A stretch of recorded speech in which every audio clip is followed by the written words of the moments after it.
শ্রী শ্রী মা সারদা দেবী কেন বলেন যে দীক্ষা নিলে শ্রাদ্ধ বাড়িতে খাওয়া যায় না? কি এমন কারণ যে মা সারদা নিজে আমাদের শ্রাদ্ধ বাড়িতে খেতে বারণ করেছেন?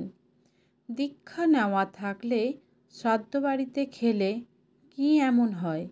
এই প্রশ্নের উত্তরই আজকে আপনাদের কাছে নিয়ে এসেছি। নমস্কার বন্ধুরা, বেঙ্গলি ব্লগার মমিতা চ্যানেলের পক্ষ থেকে জানাই সবাইকে সুস্বাগতম। আমি ভালো আছি, আশা করছি ভগবানের আশীর্বাদে আশা করছি আপনারা সবাই ভালো আছেন। আজকের এই ভিডিও থেকে আপনারা জানতে পারবেন যে মা সারদা কেন বলেছেন দীক্ষা নেওয়া থাকলে শ্রাদ্ধ বাড়িতে খাওয়া উচিত নয়। তার জন্য জানতে গেলে সম্পূর্ণ ভিডিওটি মনোযোগ সহকারে শোনার জন্য অনুরোধ রইল আপনাদের কাছে। আশা করছি ভিডিওটি আপনাদেরকে অনেক সমৃদ্ধ করবে। ভিডিওটা শুরু করার আগে যারা এই চ্যানেলে নতুন, তো তাদের কাছে একটাই অনুরোধ, আমাদের এই ছোট্ট চ্যানেলটিকে সাবস্ক্রাইব করে রাখুন। তাহলে চলুন এবার শুরু করা যাক আজকের এই ভিডিও। একবার এক সাধু ঘুরতে ঘুরতে এক গ্রামে গিয়ে উপস্থিত হন। তখন প্রায় সন্ধে হয়ে এসেছে। পরিব্রাজনকারী সাধুরা কখনোই কারো গৃহে আশ্রয় গ্রহণ করেন না। কিন্তু সেই গ্রামেই ছিল এক মায়ের মন্দির। সেই মন্দির দেখে সেই সাধুবা সেখানে আশ্রয় গ্রহণ করবার জন্য সিদ্ধান্ত নিলেন। সেই মন্দিরের কাছে গিয়ে সাধু তার কাছে থাকা 17 ইঞ্চিটি সেই মন্দিরের বাইরে মেঝেতে পাতলেন এবং 17 ইঞ্চিটি মেঝেতে পাতলেন এবং তার উপরে নিজের স্থান গ্রহণ করলেন। মন্দিরের পুরোহিত সাধুকে দেখতে পেয়ে তাকে জিজ্ঞাসা করলেন, হে সাধু বাবা, রাতে কি আপনি ভোজন করবেন? আপনার আহারের জন্য কি কোনো ব্যবস্থা করব? তখন সাধু উত্তরে বললেন, যদি চাল ডাল আলু কিছু উপস্থিত থাকে তাহলে তাই নিয়ে আসো, আমি তা ফুটিয়ে খেয়ে নেব। পুরোহিত দেখলেন সাধুবা নিতান্তই একজন ভালো মানুষ। এমন একজন মানুষকে রাতে মন্দিরের বাইরে শুতে দেওয়া ঠিক হবে না।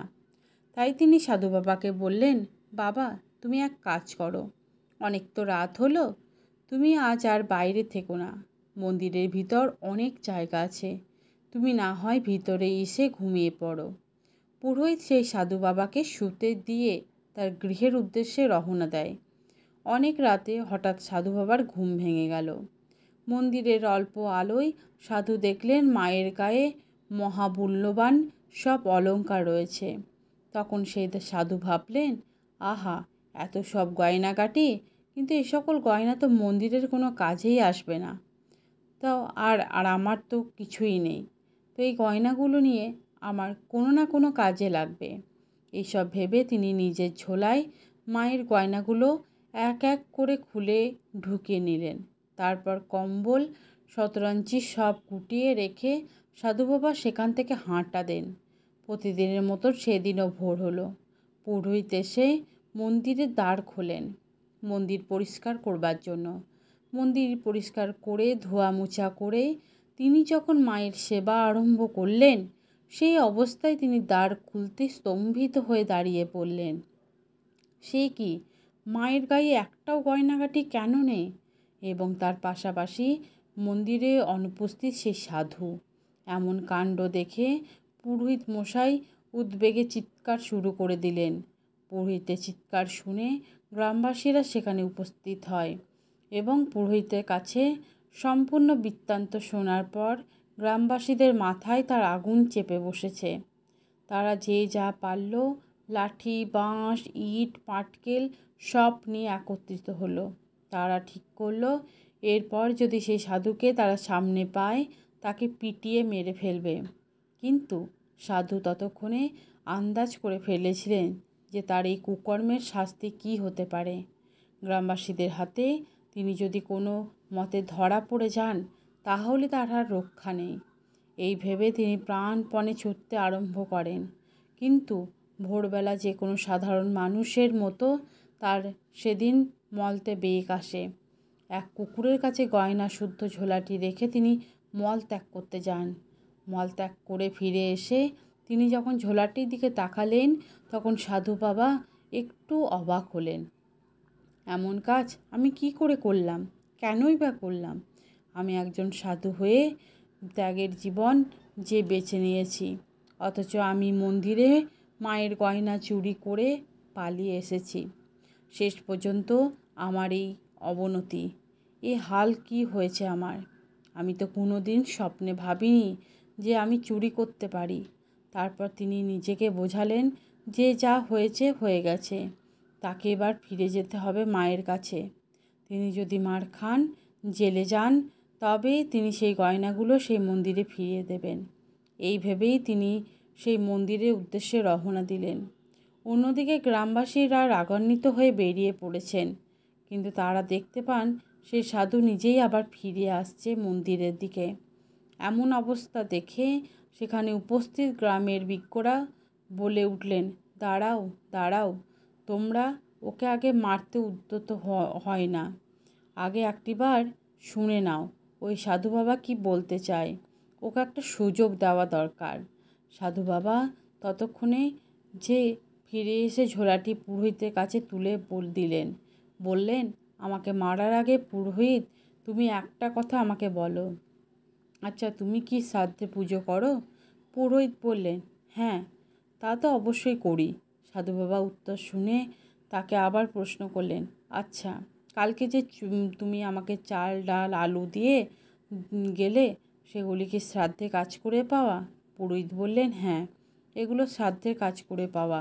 তারপর সাধু বাবা আবার পুরোহিতকে প্রশ্ন করলেন, আচ্ছা বলো তো, সেই ব্যক্তি কতদিন হলো কত হয়েছে? তখন পুরোহিত বললেন, এই তো 3-4 দিন হলো। তখন সাধু বাবা তাকে আবার শুধালেন, আচ্ছা বলো তো, সেই মানুষটি কেমন ছিল?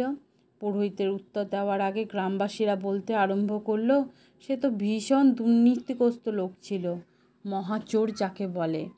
এবং এরপর সাধু বাবা সব বুঝতে পারলেন এবং সবাইকে বুঝালেন, ওই শ্রাদ্ধে চাল ডাল আলু খাওয়ার পরে আমার যেন মতিভ্রম হয়েছিল।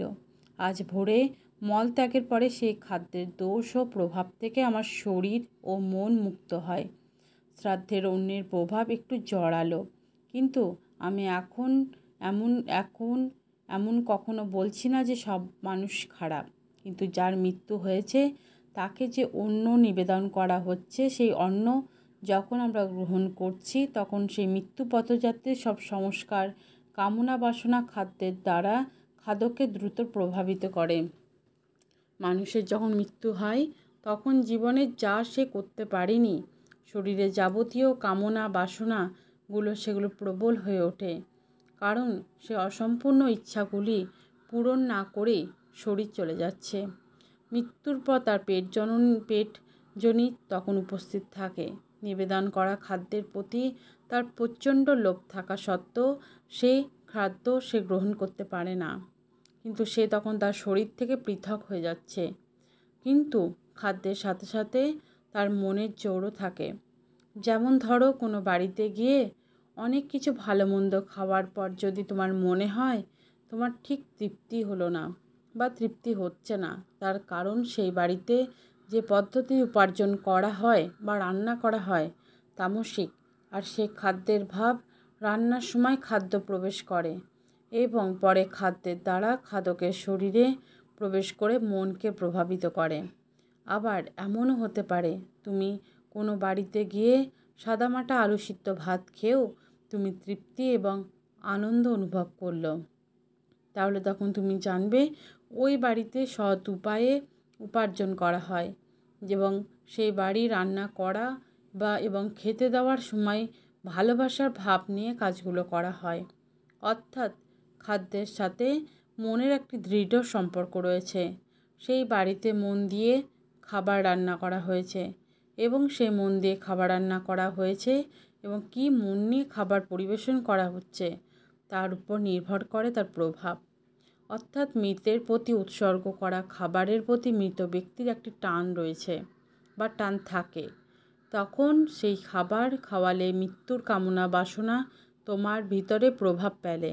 বিশেষ করে বেশি প্রভাব লক্ষ্য করা যায় যারা দীক্ষা নিয়েছেন, কারণ দীক্ষা নিলে মানুষের জীবনযাপনের পরিবর্তন হয়।